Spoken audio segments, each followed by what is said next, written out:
conferencia del ciclo Fronteras Analíticas del Instituto Carlos I. Y hoy tenemos los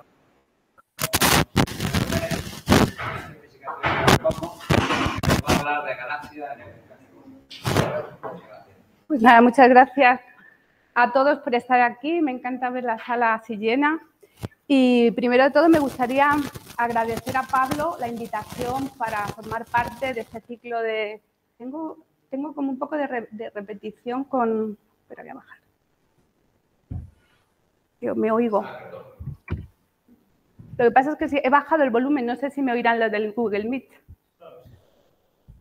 Solo he bajado el Meet. Sí, perfecto.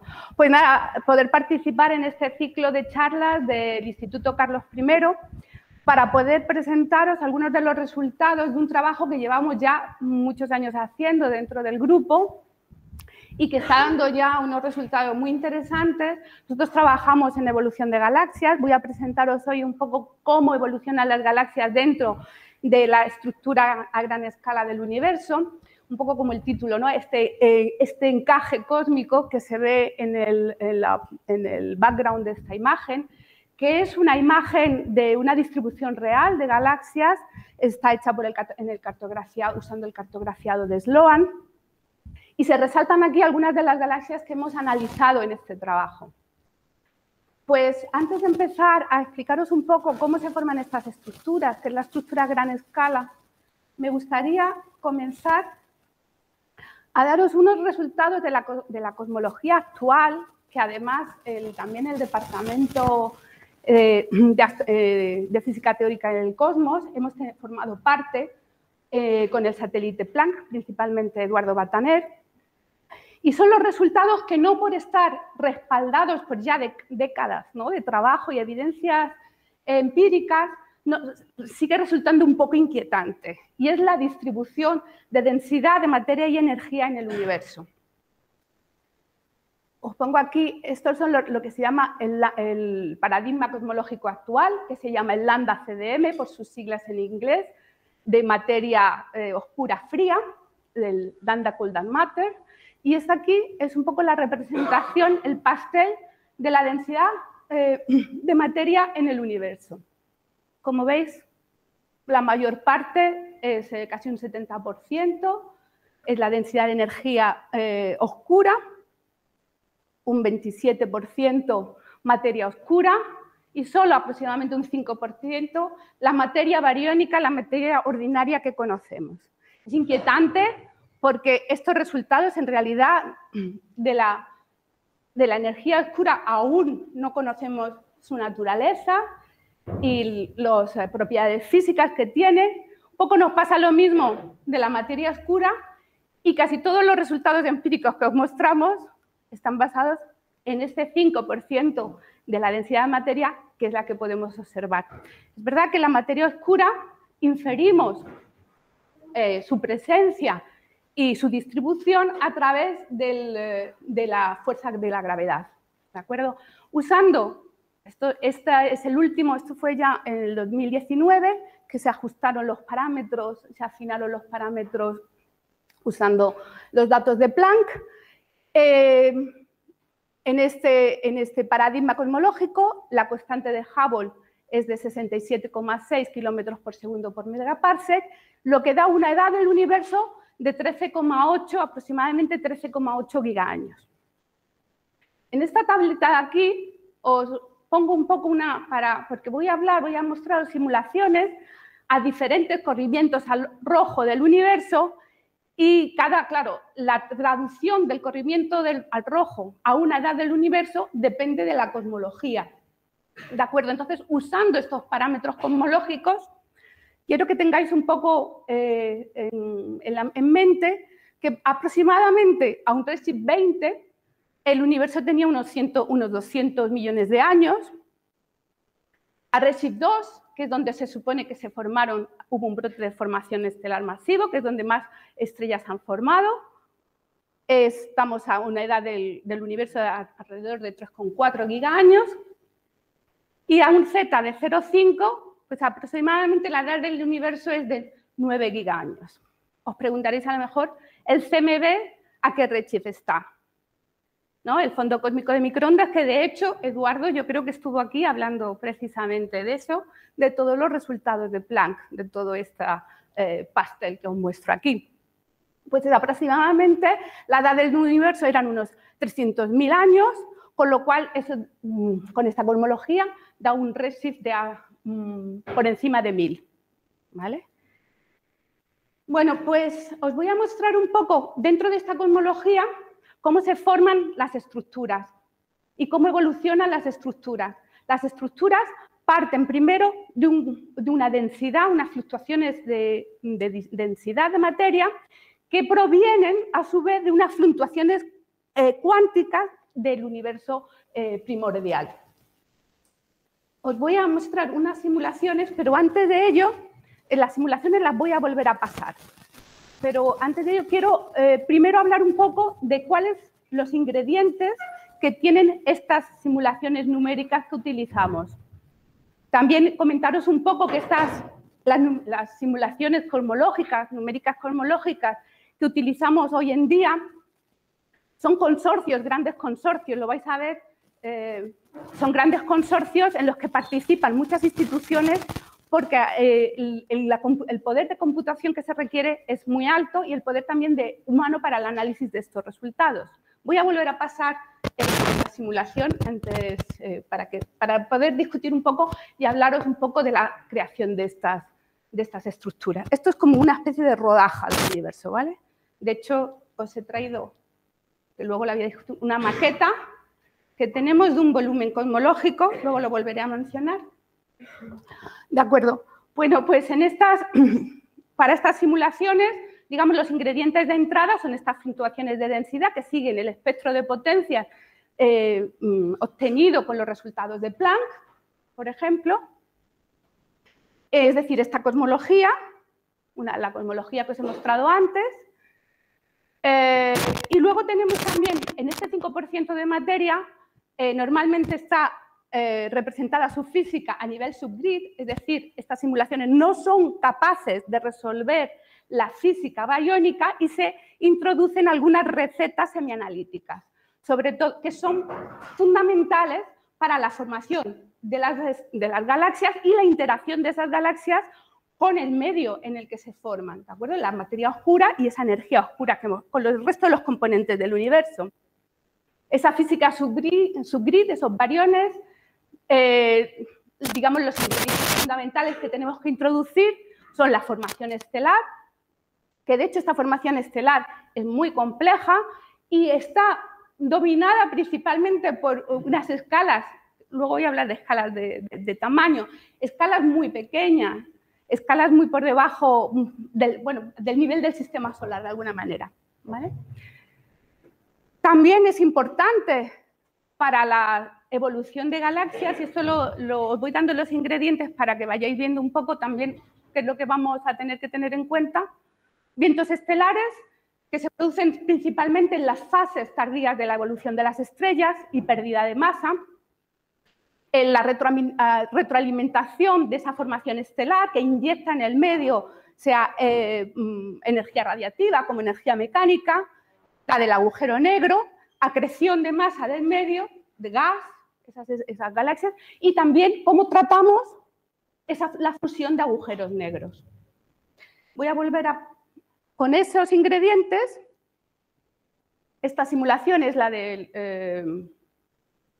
consorcio Virgo, cuenta con 1.000 millones de partículas, lo vamos a ver luego, y veis cómo aquí está el redshift, empieza un redshift 20, y cómo poco a poco, debido, claro, a la autogravedad de la materia y a la misma expansión del universo, las zonas donde había una fluctuación mayor, donde un pico de densidad, se van acretando más masa y donde se forman las galaxias y los cúmulos que se ven aquí. Y a la vez, es importante, voy a volverla a pasar, es que no puedo pasarlo, tengo que pasar, cambiar de diapositiva para poder verlo.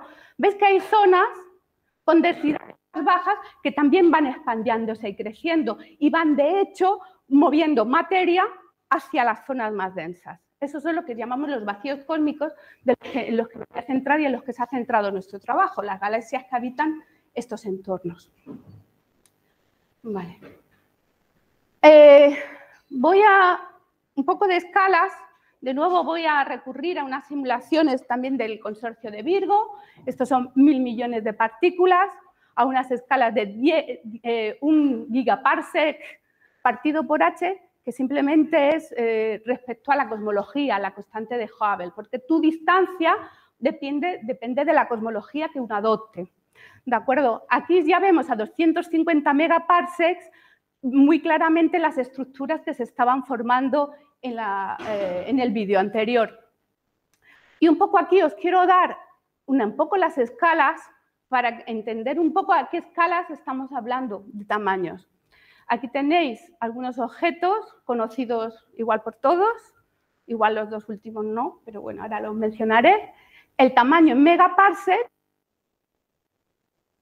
Aquí el sistema solar, que básicamente es el tamaño hasta el cinturón de Kuiper, unos 30 unidades astronómicas, pues tiene como unos 5 por 10 a la menos 4 años luz.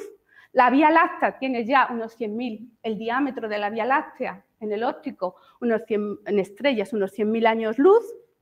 El grupo local, que es básicamente el conjunto de galaxias en el que estamos nosotros gravitacionalmente ligados, que son un grupo de unas cuantas galaxias, no es un grupo grande, es un grupo pequeño. Igual os suena una de las galaxias grandes de este grupo, que es Andrómeda. Bueno, pues estamos hablando ahí de un tamaño aproximadamente de unos 3 megaparsecs. Y quizás el cúmulo grande, el cúmulo con muchas galaxias, que más cercano a nosotros, bueno, es el de Virgo, pero así el cúmulo masivo sería el cúmulo de Coma, y el tamaño del cúmulo de Coma son unos 6 megaparsecs. Ya veis aquí las escalas de estas simulaciones, estamos hablando aquí de 125 megaparsecs. Aquí veis un cúmulo que sería similar al cúmulo de Coma, y de hecho este cubo aquí, pequeña maqueta del universo, son 500 por 500 megaparsecs. ¿Vale? Luego cuando termine la charla, si queréis venir a echarle un vistazo, para eso está, para eso hicimos la maqueta. De acuerdo. Vale. Pues, por supuesto, la astrofísica es una ciencia empírica y yo no hago más que mostraros simulaciones y me diréis, pero esto de hecho también es basado en una simulación en materia oscura, pero tiene la distribución, esta gran escala, tiene algo que ver con la distribución de galaxias. Pensad que nosotros en las simulaciones la que vemos también es distribución de materia oscura, la podemos separar, tenemos los componentes materia oscura, galaxias, etc. Para los datos, estos son una especie de rodaja. Aquí tenemos en redshift, tenemos el corrimiento al rojo y un tamaño. Y aquí veis que también se dan estas estructuras muy parecidas a las que estaba mostrando las simulaciones. Y estas son las simulaciones basadas en de Illustris y el consorcio Virgo, que son las que os he estado mostrando en las diapositivas anteriores. Y esto también son datos, son cartografiados muy grandes que logran cubrir un rango amplio del cielo y un amplio rango en redshift también. De acuerdo, la cosmología que elijamos para nuestras simulaciones es muy sensible, o sea, las estructuras que se forman son muy sensibles a la cosmología. Es decir, que esta estructura observada que se parezca tanto a las simulaciones es, digamos, otra evidencia más, otro éxito más del paradigma actual, ¿no? O sea, que apoyando una evidencia empírica, apoyando el paradigma de la cosmología que os mostré al principio, ¿no? Vale. Si alguno tiene alguna duda, no lo he dicho al principio, pero bueno, se puede dejar al final, pero a mí no me importa también parar un momento y comentar lo que sea. Vale, bueno, pues vuelvo de nuevo a esa rodaja de distribución de materia en el universo. De hecho, aquí lo que veis son como más púrpura es materia visible y lo más azulito es materia oscura. Bueno, aquí tenemos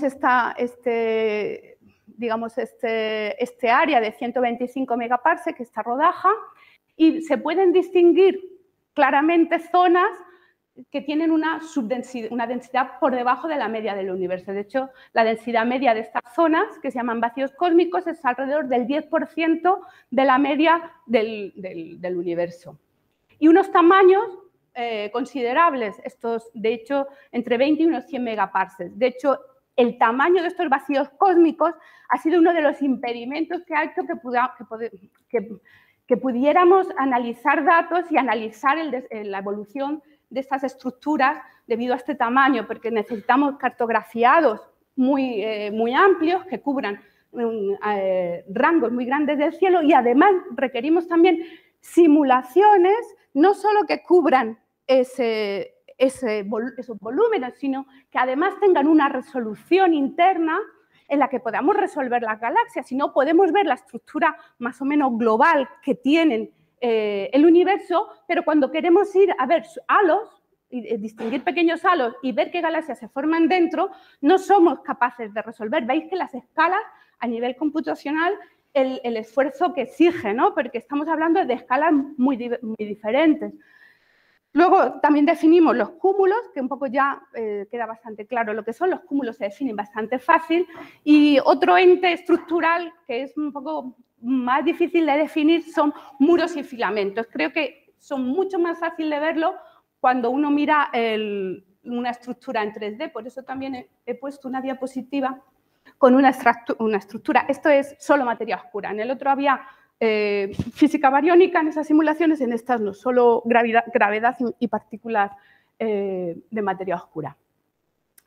Y aquí, bueno, veis de nuevo, de hecho se parece mucho, no está tomado de esto, pero se parece mucho. Está un redshift de 0.5, acordaos que más o menos eran una edad del universo de 9 gigaaños. Ya entre un redshift de 0,5 y el nuestro se espera poca evolución ya de estas estructuras, ¿no?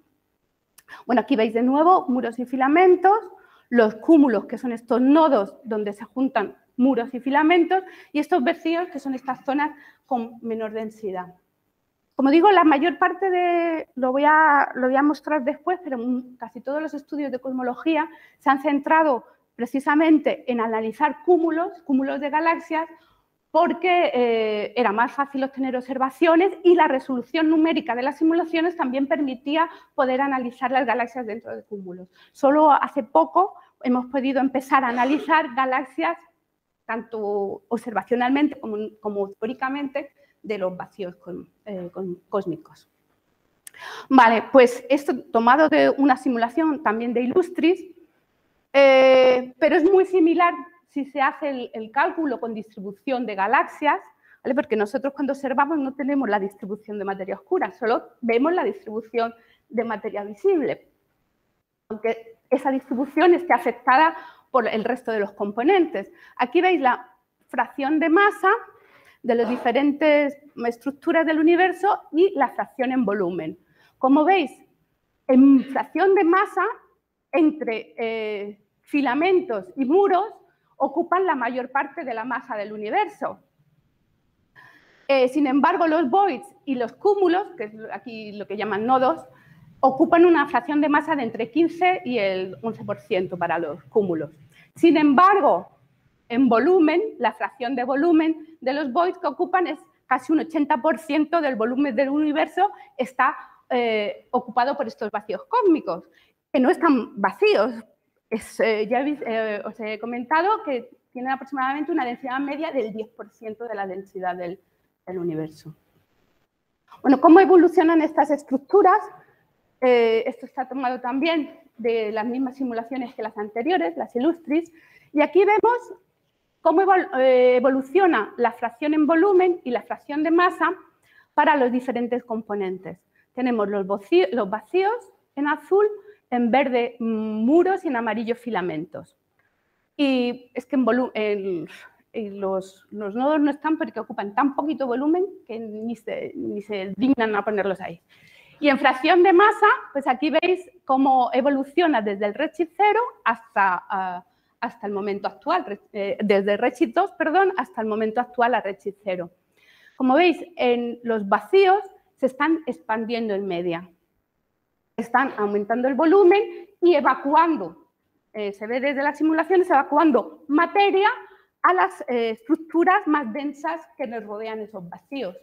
No es del todo tan fácil esto, porque no sé si el primer vídeo podíais ver cómo había vacíos que se unían a otros vacíos que chocaban con la estructura a gran escala. Es decir, hay vacíos reales que se expanden en las 3 dimensiones y hay vacíos que se están expandiendo en 2 dimensiones, o 2 dimensiones, pero se están, digamos, en otra de las dimensiones, están siendo aplastados hacia la estructura a gran escala. También este estado dinámico de los diferentes vacíos pueden estar, de alguna manera, afectando las galaxias y el gas que se acreta o se evacúa de esas zonas. Como digo, hasta hace poco para construir parámetros cosmológicos, un poco la cosmología, se utilizaban sobre todo cúmulos. Es hace poco que se da uno cuenta de la importancia que tiene el estudio de los vacíos para poder construir parámetros cosmológicos y trazar un poco como trazadores cosmológicos. Son zonas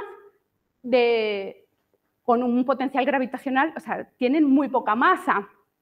Es decir, todos los componentes difusos son muy sensibles. O sea, ese ambiente es muy sensible a todo el componente difuso, por ejemplo, a los neutrinos. Esta no es una parte no soy yo experta en esta parte, pero si alguno está muy interesado en saber más, ahora voy a ir un poco punto a punto, tengo bibliografía suficiente para aburrir si alguien necesita saber más. No es el campo en el que nosotros trabajamos, pero desde luego es muy interesante porque son un campo para poder hacer test de las teorías de gravedad alternativas, por ejemplo, y también de la ecuación de estado de la energía oscura, porque en los vacíos cósmicos algunos de los parámetros físicos, como la predicción del tamaño, la función la distribución de tamaños de los vacíos, es muy sensible a estos parámetros cosmológicos. Por ejemplo, uno de los test típicos que se hace es el de Alcock-Paczynski, en el que, y esto creo, lo quiero hablar un poquito de ello porque creo que así también uno puede entender la diferencia que hay entre hablar de distancias y hablar de redshift, que es parecido, pero no es exactamente igual. ¿Vale? Aquí tenéis una esfera, lo que pasa que imaginad que simplemente está afectada por la expansión del universo. Entonces, su distribución sería, seguiría siendo una esfera. Pero si tiene velocidades internas peculiares, además de la de expansión de Hubble, esas se van a ver reflejadas en ese redshift, porque el redshift al final lo único que es ese efecto Doppler, es esa proyección de la velocidad a lo largo de la línea de visión. Es decir, si hay otros movimientos dentro de un cúmulo que ya no sean parte de esa expansión, también se van a ver ahí. Y es un poco esa geometría es en la que se basa estos test cosmológicos. La verdad que son muy interesantes. También aquí, en teoría, es todo muy fácil. Y dices, bueno, pues la función de distribución de masas de tamaños de vacío es muy sensible a estas ecuaciones de estado, por ejemplo, de la energía oscura, y nos puede ayudar a constreñir materia oscura,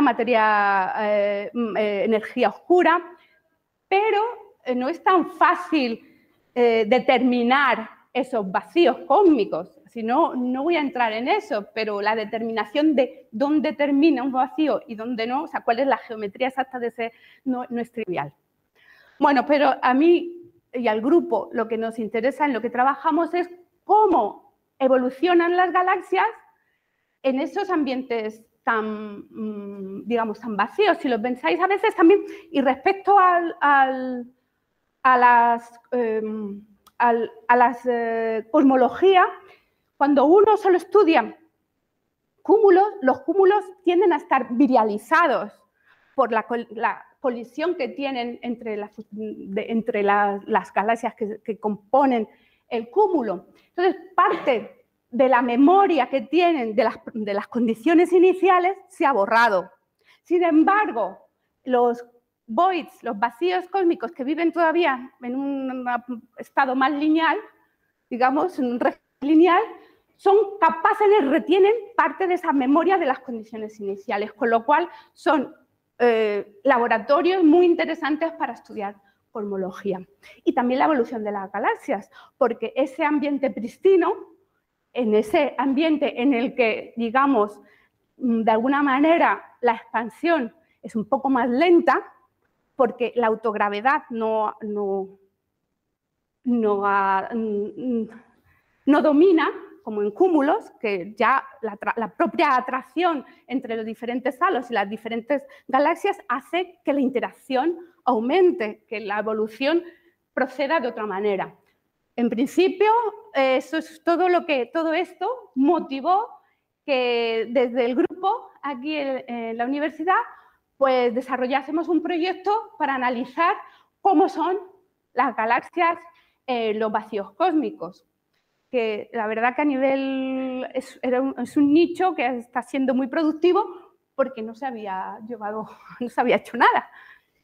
Porque hasta el momento, hasta básicamente hace un par de años cuando empezamos el proyecto, la información que teníamos de estas galaxias, no os agobiéis con el diagrama, ahora lo explico despacio, de repente todo eran simulaciones y un diagrama, ahora lo explico, es muy sencillo y las propiedades que describo no son complejas, pero sí que son las propiedades que conocíamos de las galaxias en vacíos cósmicos antes de empezar este proyecto. Y básicamente lo único que teníamos basado en la imagen que os he mostrado al principio, veíais que había colores.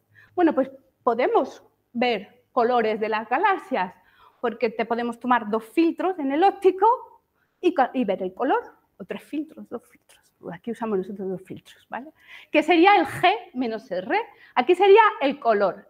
G es un filtro más hacia el azul, R es un filtro más hacia el rojo. Con la locura que tiene una nomenclatura que usamos en los ópticos en astrofísica, que es unas cantidades, medir flujo de manera negativa y logarítmica, se llaman magnitudes. Esta parte de aquí es más roja y esta parte de aquí más azul, ¿vale? No voy a entrar en eso, simplemente. Y en el eje X tenemos la masa estelar. La masa estelar que nos viene básicamente de la luz de las bandas ópticas. Simplemente podemos modelar esa luz y traducirla a una masa estelar.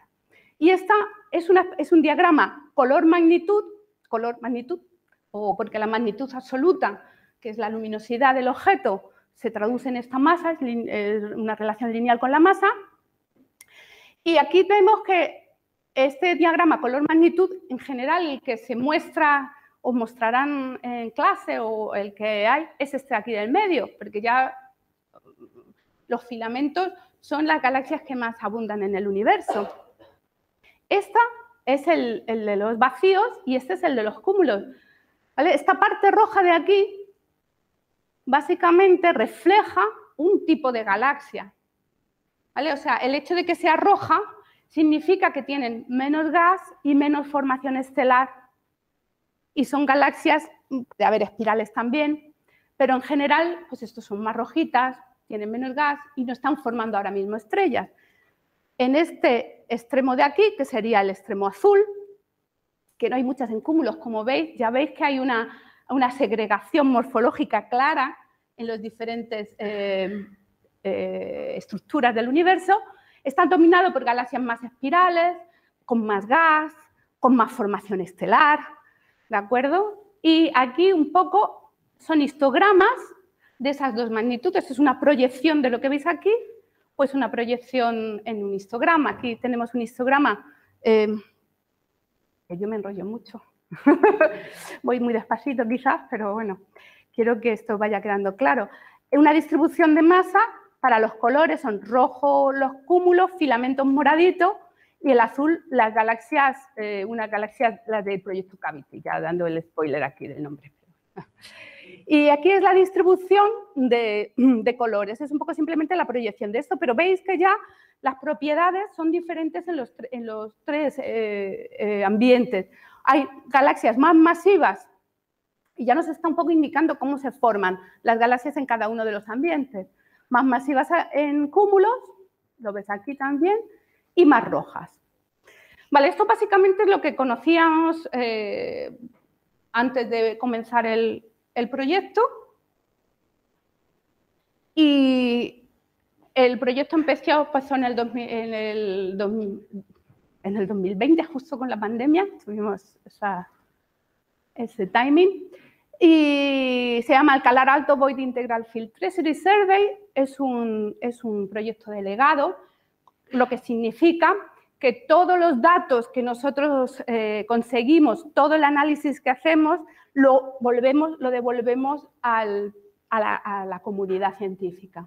Es un proyecto delegado en el que hubo una competición abierta por parte del observatorio, le gustó nuestro proyecto y nos han dado 110 noches útiles. Ya llevamos más de 110, es decir, 110 al final es completar todo nuestro cartografiado. Se han comprometido, el observatorio ha apostado por este proyecto para poder observar todas las galaxias. Este es el 3,5 de Calar Alto para aquellos que habéis estado ya en Almería. Y una vez lo que tuvo este proyecto, aquí tenéis la página web si queréis verla. Lo que tuvo este proyecto es que una vez que obtienes toda esta cantidad de datos, datos llaman a datos. Nos llega hasta un punto que nos estamos volviendo un poco locos, también es verdad. Tenemos ahora observaciones que estamos llevando a cabo ahora. Necesitamos mucha mano de obra, ¿eh? Perdón. Tenemos observaciones en el telescopio de Green Bank en West Virginia. No sé si alguien quiere ir a West Virginia. Yo, Country Mountain, siempre me viene la canción. En fin, pues ahí estamos todavía para obtener gas atómico. También tenemos un cartografiado paralelo para cubrir todas las galaxias, tanto en el Pico Veleta como en el Observatorio de ALMA en Chile, y el Pico de Veleta es vecino nuestro. Y también, además, el mismo cartografiado, digamos, ha habido una expansión y este cartografiado vamos a cubrir todas las galaxias con imágenes profundas con el telescopio queridísimo, el INT de La Palma. Es que es uno de los más monos que hay. Es que es muy mono. Con lo cual, a nivel de datos, primero os estoy planteando un poco pues, todos los datos que tenemos. Un cartografiado delegado del Observatorio de Calar Alto. No me he metido en el tipo de datos, son espectroscopía de campo integral, es decir, que es como una imagen, pero en cada uno de los píxeles tenemos un espectro, es decir, que tenemos resolución espacial de las galaxias de las cuales estamos obteniendo datos y con ellas vamos a obtener información de la composición estelar y del gas ionizado. Para el telescopio de Green Bank vamos a completar datos que ya hay en la literatura de H1 que nos da información sobre el gas atómico, que son, digamos, el gas es como el combustible que necesitan las galaxias para seguir formando estrellas. No hay gas, no hay estrellas. ¿De acuerdo? Entonces, el gas nos puede estar dando muchas pistas de cómo acretan, de cómo se forman estrellas en los vacíos. Y en el INT, como ya he dicho, son imágenes profundas. Ya somos más de 40 investigadores, más de 12 instituciones y está liderado aquí desde el Departamento de Física Teórica y del Cosmos. La muestra de... voy muy lenta. Vale, pues es que quiero de los resultados, no os podéis ir antes de que os cuente, porque eso es lo principal. 300 galaxias de 15 vacíos. En redshift son bajos, como un poco ya os habrá quedado, son galaxias del universo local para nosotros, de una muestra madre de casi 3.000 galaxias que ha sido muy cuidadosamente seleccionada de estos 15 vacíos, con el objetivo de entender cómo han evolucionado las galaxias en estas estructuras, cuáles son los procesos físicos que dominan la transformación de galaxias dentro de los vacíos cósmicos y cómo se distribuye la materia oscura en las galaxias en vacíos. Os voy a mostrar ahora unos primeros resultados que fueron aceptados y publicados en Nature en junio, liderado por un estudiante de doctorado que ya terminó en julio, Jesús Domínguez. Y en él hacemos el análisis de los espectros centrales provenientes del cartografiado de Sloan de la galaxia, digamos, de la muestra madre, de los datos buenos que teníamos en la galaxia madre, en la muestra madre. No sé si hay otra palabra mejor en castellano para muestra madre. Pero bueno. De los 15 vacíos, para compararlos con los espectros de unas 7.000 galaxias en filamentos y 3.400 de galaxias en cúmulos. Y de ellas, de estos espectros, hemos obtenido las historias de formación estelar. Quiero ir un poco brevemente a contaros cómo hacemos esto. Bueno, ¿cómo se obtienen las historias de formación estelar? Nosotros, en este caso, son de una parte de la parte central de la galaxia. Obtenemos la luz proveniente del centro, que, como podréis imaginar, no tiene una, ni dos, ni tres estrellas. Es una composición de miles de estrellas. Aquí tenemos su espectro, y este espectro refleja esa composición estelar. Refleja, por un lado, la composición que tienen en las estrellas, la forma del continuo y las líneas de absorción. Hay algunas líneas de emisión, esto es, digamos, el continuo estelar. Aquí veríais algunas de las líneas, algunas están señaladas. El gas ionizado, porque las estrellas jóvenes, masivas, emiten fotones energéticos que son capaces de ionizar el medio que las rodea y producen líneas de emisión, y también con este tipo de datos podemos analizar las condiciones de este gas. Y claro, también como es un espectrógrafo, además que pues podemos también el movimiento del gas y las estrellas a través de analizando por el efecto Doppler. ¿De acuerdo? ¿Cómo lo hacemos? Una vez que tenemos este espectro, ¿de acuerdo?, en el que están todo esto, digamos que solo tenemos la parte estelar. ¿Y cómo hacemos síntesis de poblaciones estelares? Es decir, cómo de un espectro podemos recuperar información. Esta es la pesadilla vuestra ahora, ¿no?, en física de galaxias. ¿Cómo podemos recuperar información, metalicidades, edades de las estrellas que forman esa región de la galaxia? Lo que hacemos es una combinación, digamos, de espectros. Modelamos espectros de cúmulos y hacemos combinación para poder ajustar el espectro observado. Brevemente, si tenéis dudas, os puedo aclarar esto más tarde también. Partimos, por ejemplo, para daros cómo se obtiene el espectro de un cúmulo. Asumimos el colapso de una nube en un cierto momento, con una cierta, esta Z no es redshift, es la abundancia de elementos más pesados que el helio, ¿de acuerdo? Que, como sabemos, conocemos un poco la composición primordial y sabemos que casi todos los elementos más pesados se han formado a través de procesos de nucleosíntesis. Para eso, en este colapso de una nube, en una nube no se forma una estrella, se forman miles de estrellas, necesitamos una función inicial de masa que nos dice cuántas estrellas de cada masa se forman en el colapso de esa nube. Luego tenemos también el conocimiento, aquí es un diagrama color-magnitud, en este caso de estrellas, no de galaxias, en el que sabemos cuál es el camino evolutivo que sigue cada una de las estrellas que han nacido con una cierta masa y con una cierta metalicidad. Son estas isocronas. Para poder convertir esto a observables, como puede ser nuestro espectro, el que queremos obtener, o colores, o otro tipo de observables, usamos unas librerías estelares. Luego, esto nos da, digamos, el espectro para esa nube que ha colapsado. Combinamos y hacemos diversos brotes de formación estelar, podemos obtener el espectro de una galaxia o de una región de la galaxia.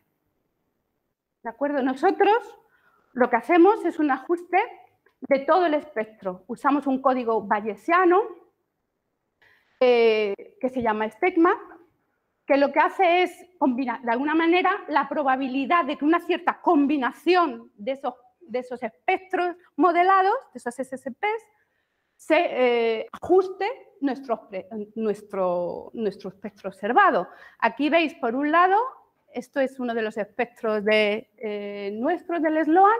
Aquí en un rango espectral pequeño veis el rango del óptico. Esto sería el flujo, un flujo normalizado. Aquí, en negro es el espectro del SLOAN y en rojo es el ajuste de STECMAC, mezclando estas poblaciones. ¿Qué hacemos una vez que esta metodología la llevamos usando muchos años, está muy testada, es robusta, y si necesitáis más información, venid a hablar con nosotros. ¿Cuál es el output? ¿Qué sale de estas simulaciones, de este ajuste de estos modelos? Pues esto sería look back time, esto sería el principio del universo, esto sería ahora. Este es el tipo de resultados que obtenemos, ¿vale? Y nos dice qué fracción de masa, cuántas estrellas se han formado a cada momento. Es lo que nosotros llamamos historia de formación estelar. Pues ahora ya os voy a mostrar los resultados de esta metodología aplicada a todos esos espectros del SLOAN, de esos espectros centrales, que ha sido, digamos, el núcleo de esa publicación, de ese trabajo. Vale. Digamos, nosotros aquí tenéis una media de todas las galaxias, casi 1000 galaxias de vacíos, filamentos y muros y los cúmulos. Y aquí tenemos una masa acumulativa, ¿vale? El otro era a cada momento una masa y aquí va sumando la masa a cada tiempo, ¿de acuerdo? De nuevo, es look back time, el pasado, el presente, por eso aquí tienes 1, se ha formado toda la galaxia, ¿de acuerdo? Nosotros hemos parametrizado, y luego en el artículo hay más detalles sobre resultados en esta parametrización, que son los tiempos en los cuales se forma la mitad de la masa, el 70% de la masa o el 90% de la masa. Aquí solo muestra el 50% y el 70% de la masa. Para las galaxias de vacíos, de filamentos y de cúmulos. Lo que vemos es que ya, en media, las galaxias de vacíos se forman más lentamente que las galaxias que están en ambientes más densos. Esto es la primera vez que se ve una evidencia de este retraso, digamos, evolutivo para las galaxias que viven en los vacíos. Otro resultado también es que aquí lo que vemos es la fracción de masa acumulativa. Esto es un número de galaxias normalizado, porque cada uno tiene una muestra diferente, y esto es un corte a 14 gigaaños. Estas son para las de cúmulo, filamentos y voids. Digamos, esto lo que está diciendo es cuántas galaxias se han formado, la mayor parte o 30% de su masa a 14 gigaaños. ¿Cuántas han formado un 10%? ¿Cuántas un 20%, etcétera? A 14 gigaaños. Y lo que vemos es una distribución bimodal.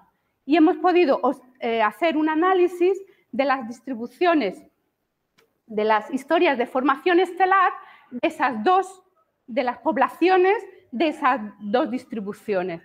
Y tienen historias de formación estelar diferentes. También es la primera vez que se observa que en el universo, digamos, hay una especie de historia de formación estelar universal caracterizada por dos tipos. Una que hemos llamado short term, porque es más rápida, porque se produce más rápido, la masa se forma antes, y otra la llamamos long term.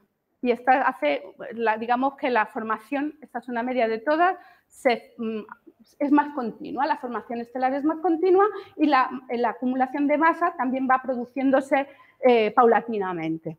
Y aquí hay el mismo gráfico que antes, pero esta vez dividiéndolo entre short term y long term, ¿vale? Entre los dos tipos de historias de formación estelar que encontramos. Estas de aquí son las long term, digamos, son las galaxias que van formando estrellas poco a poco, y esta es la de short term, son las galaxias que han formado mucho de su masa al principio y luego mucho menos. y vemos que sobre todo las diferencias entre los tres ambientes ocurren para estas que van adquiriendo masa poco a poco y es mucho menor para estas que se forman rápidamente. Si pensáis un poco, tiene sentido. Acordaos de la... Todo tiene sentido una vez que lo ves, claro. A toro pasado las cosas tienen sentido, pero bueno, en fin. Cuando vemos las simulaciones de la formación de las estructuras, al principio las estructuras no están claras. Digamos que la densidad media del universo es mucho más homogénea.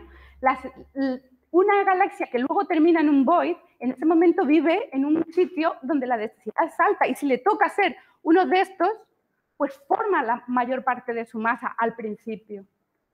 Lo que no sabemos, esta dicotomía todavía de dónde nace, pero hemos analizado varios parámetros y no nos queda claro, no hay una división morfológica, no hay una división en masa, en fin, todavía esto queda mucho por hacer. También, menos mal, esto es ciencia, ¿no? Si supiéramos todo ya... En fin, pues un poco...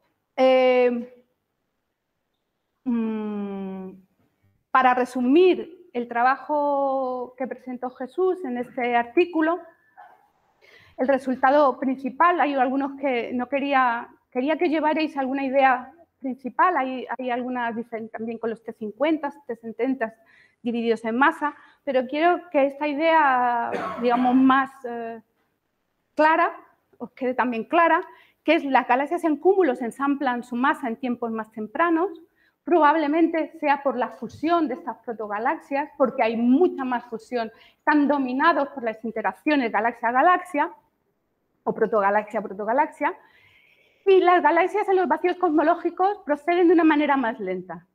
Todavía no está claro, por eso nos va a ayudar mucho todos los datos del gas, porque nos va a ayudar a saber si hay alguna deficiencia en el combustible que tienen las galaxias en vacío o si tienen un reservoir, digamos, de gas suficiente como para seguir formando estrellas, si no. Los AGN, no sabemos si la actividad nuclear, el agujero negro es diferente, tenemos masas de agujeros negros diferentes en las galaxias de vacíos comparadas con las de cúmulos. No sabemos tampoco si los halos de materia oscura, la distribución de masa, hay una segregación también con ambiente o de segundo orden o algún tipo de diferencia, o acreción de gas de manera diferente, acretan de una manera más lenta, gas frío, que sería posible. Todo esto es parte de los puntos en los que estamos concentrados para seguir trabajando. Hace poco, no es un spoiler porque ya está publicado en realidad, que las galaxias en vacíos también tienen una composición química diferente, de hecho parecen estar menos enriquecidas que las galaxias en entornos más densos. Todo esto nos está dando pistas, esto es como una nación detectivesca para ir entendiendo cómo se forman las galaxias en los diferentes entornos y de hecho, no lo he puesto aquí, pero una de los miembros del grupo está trabajando precisamente en galaxias pequeñitas, en las enanas, que son como los ladrillos que forman otras galaxias y está encontrando cosas muy interesantes respecto a las galaxias en los vacíos que son totalmente inesperadas. Pero bueno, eso es que venga y lo cuente, yo creo. Y para terminar, bueno, aquí está el artículo del que he estado hablando y dando los resultados. Y quería terminar con una imagen que ha hecho el grupo que trabaja en las imágenes profundas, para que veáis que en realidad las galaxias de vacíos están vacías, pero, o sea, hay menos galaxias, pero no están solas. Tenemos galaxias en interacción, claramente con colas de marea. Hay pequeños grupos también que se forman. O sea, el clustering, digamos, de voids respecto a filamentos es algo que creo que también nos va a dar muchas claves sobre la formación de las grandes estructuras. Y yo creo que ya he hablado bastante. Muchísimas gracias.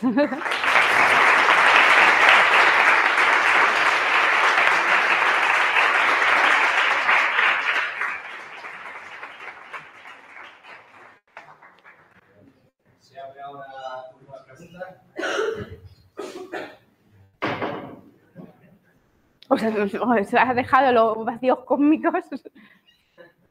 Vamos, para lo que es lo bueno que tiene dar una charla en casa. Mi despacho es el 13 del Mecenas. Si os surge alguna duda o queréis alguna pregunta en petit comité, porque aquí os da un poco de nervio o lo que sea, podéis venir, sois bienvenidos al despacho. Tenía entendido, había visto por noticias que el telescopio James Webb había detectado observaciones de galaxias en épocas muy tempranas cuando no deberían existir según la cosmología. Sí, sí. Eso lo está diciendo que el modelo cosmológico actual, que está muy testeado, no termina todavía. Claro, yo creo que todo eso nos va a ayudar a refinar. También las galaxias estos son galaxias a redshift 6. Hasta ahora, pues sí, analizábamos galaxias a redshift. Mira, la morfología como estas, o sea, que se vean claramente la morfología con los telescopios espaciales, podemos ir hasta redshift 1.5 y ver morfologías bien. Más allá, las morfologías, por ejemplo, se pierden y ahí probablemente estén dominadas por... hay mucho polvo. Es complicado. Ahora mismo es verdad que son galaxias muy masivas. O sea, las determinaciones que han hecho de estas imágenes son de galaxias muy masivas y un poco esperas que se hayan formado un poco más tarde, redshift 3, etcétera, pero sí, exacto. Bueno, siempre, ¿qué estaba pasando? Es que esto no es nuevo. Mira, tú que estás aquí. Siempre vemos galaxias, o sea, decimos, no, bueno, galaxias estabilizadas, discos estables a redshift 1. Vinieron las imágenes del Hubble y veíamos barras, espirales. Digo, vale, pues redshift 1 ya, no, galaxias estabilizadas a redshift 2. Bueno, al final solo hay un universo, es una ciencia empírica y seguimos aprendiendo. Esto es para mí lo maravilloso que tiene la astronomía es eso, ¿no? De repente el James Webb dice esto y dice, bueno, vamos a ajustar los modelos para poder incluir este tipo de formas, que a lo mejor son pequeños cúmulos. Es que no sabemos si eso es una galaxia o es un grupo de galaxias. Tú dime si esto a redshift 6, ¿cómo se ve? Vamos, yo qué sé, yo lo dejo ahí.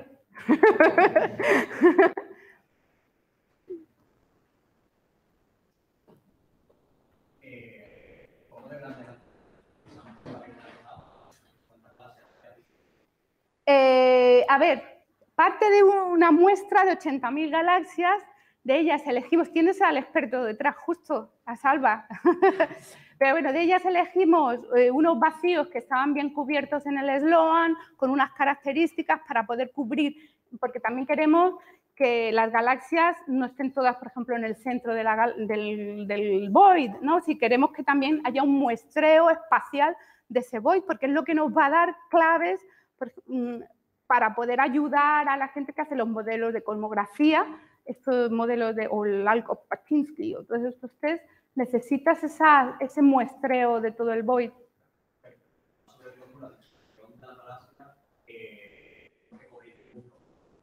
15.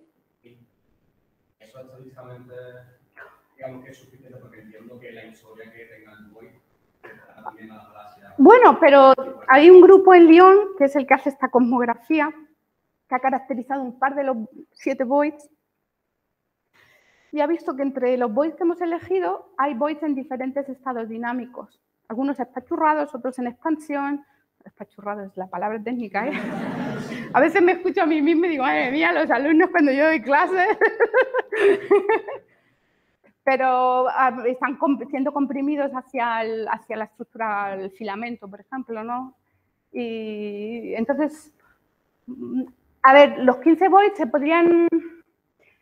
Queríamos voids completos en un rango de redshift pequeño para poder hacer las observaciones con para poder caracterizar espacialmente esas galaxias. Si son el punto este del James Webb no nos interesaba, queríamos ser capaces de ver si tenían espirales, brazos, la morfología y además que cupieran bien en el campo de visión de nuestro IFU, el espectrógrafo integral, que es de 1 minuto por 1 minuto de arco, Y entonces eso nos tira un poco fuera las muy cercanas, y el rango óptimo que tenemos de redshift pues es este para elegir 15 voids, vamos, que tampoco te creas que así en ese rango de redshift hay muchos más, todavía 40, de hecho 42. Claro. Exacto. Claro, exacto, ¿no? Claro, conforme, bueno, sí, el volumen va cambiando, pero además no quieres introducir otro tipo de sesgos también. Si aumentas el redshift, cada vez ves galaxias más débiles, entonces quieres restringirte, o sea, más débiles, más brillantes, justo lo contrario.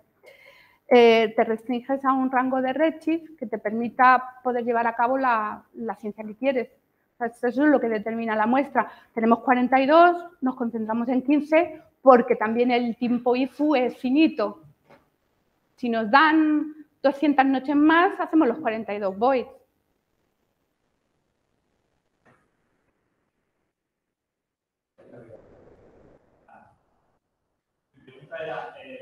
Al principio habla de simulaciones.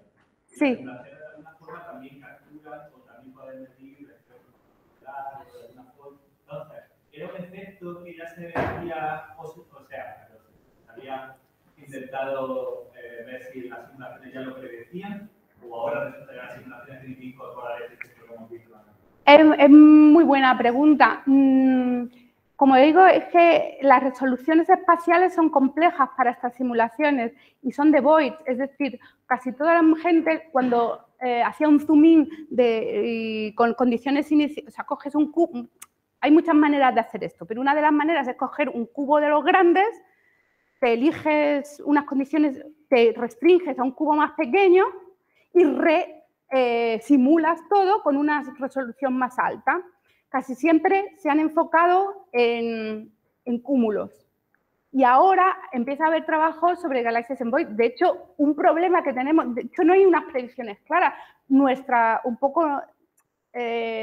Digamos, una de las partes que necesitamos es para poder, todas las cosas que vamos encontrando, es que van saliendo muchísimas cosas. Que si tamaños, que si, hay muchísimas cosas que van saliendo.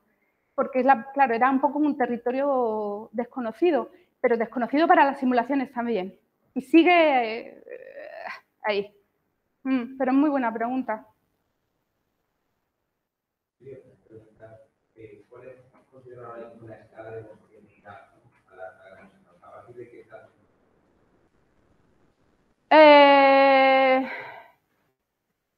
Sí, es buena pregunta. No lo sé.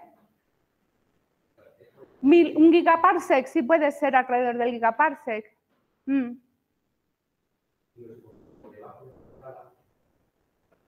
No, claro. Ajá.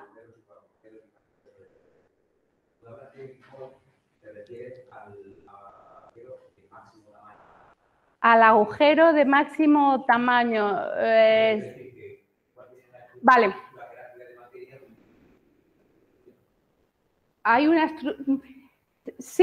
estructura jerárquica. Sí, no. Es decir, dentro de un vacío tienes filamentos, o sea, sobredensidades que están por debajo de la densidad media del universo, que hay subestructuras dentro del void. Sí, efectivamente. Nosotros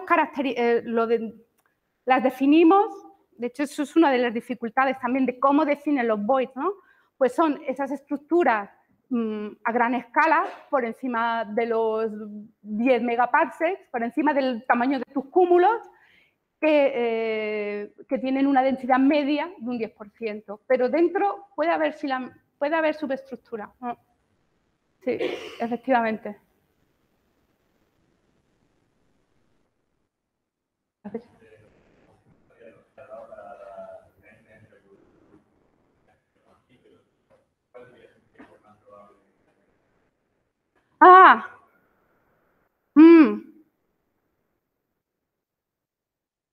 Sí, buena pregunta.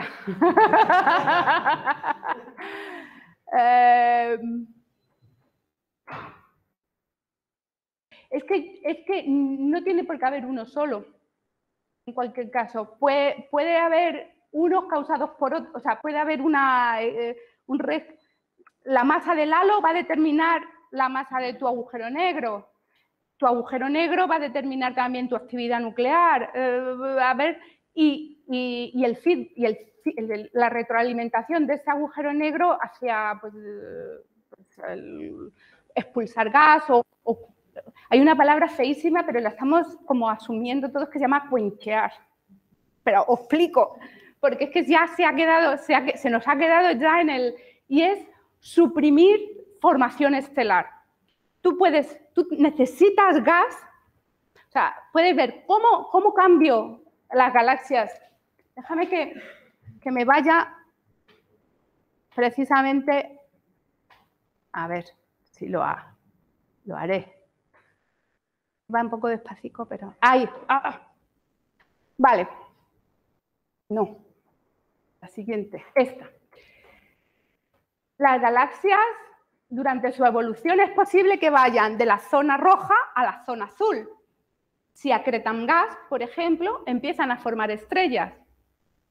Y de la zona azul a la zona roja, que sería ese proceso de quencheo. Es decir, que de alguna manera suprimes la formación estelar. Y pueden ser agujeros negros. Es que depende de la masa. Es que también todos estos procesos físicos van a depender de la masa inicial del halo y de la galaxia que tenga. De una mezcla. Ahí me libro para futuras charlas, que es la que me desdiga de mí misma, pues ya. Que es muy posible. Yo tengo una... Siempre mi cultura, pero la galaxia está en un cúmulo, ¿no? Está en un grupo. ¿Y ese grupo de qué estructura está? Estamos cerca de un vacío. ¿Cerca de un vacío significa? No, cerca de un vacío. En un vacío. Estamos en un vacío. ¿Estamos en un vacío? Sí. No un vacío súper grande, pero un vacío. Bueno, no sé si es súper grande, la verdad. Es que cuando uno está dentro de las estructuras es muy difícil determinarlas. Es mucho más fácil caracterizar estructuras que están... A ver, esto con la Vía Láctea. La Vía Láctea, conocemos detalles intríngulis de su estructura hace poco, cuando esas estructuras las conocemos en galaxias externas desde hace décadas, porque es más fácil. Una vez que estás dentro es que a veces no es tan fácil determinar, porque estás a lo mejor dominado por movimientos peculiares. O sea, no estás... Ahí el problema que tienes, claro, es que hablamos de la expansión del universo. En todos estos vacíos de los que hablo, domina la expansión de Hubble, pero localmente podemos detectar un montón de movimientos peculiares. Es complicado, no es tan fácil determinar la estructura de... Pero hay mucha gente trabajando en eso porque es una pregunta muy buena. Sí, no. Y la consecuencia era, pensando que estábamos en un cúmulo y viendo el gráfico en el que los cúmulos son un porcentaje bajísimo de las galaxias que hay en todo el universo, iba a preguntar si lo que se había descubierto de diferencias químicas entre galaxias en distintos sitios podría tener algo que ver con más o menos probabilidad de formación de vida. Pero viendo que estamos en un vacío, aunque claro, el vacío es menos probable. O sea, el vacío tampoco es el más probable. No tengo ni idea. Ni idea, porque ahora mismo, como nosotros se define posibilidad de que un sistema planetario tenga vida o no, es si alberga agua en forma líquida o no. Es decir, si tú tienes un sistema planetario, y además estamos hablando de nuestra galaxia, es decir, hablar de otras galaxias y hablar de vida es como ya... o de estudiarla, complejo. O sea, ahora mismo, digamos, todos los sistemas planetarios que se buscan son en nuestro entorno, un entorno bastante local. Es que lo de las escalas es muy difícil en astrofísica, de lo que tiene, ¿no? El espacio del tiempo.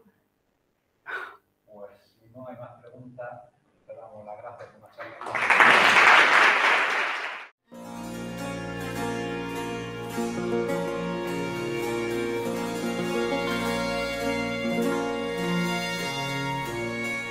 Gracias.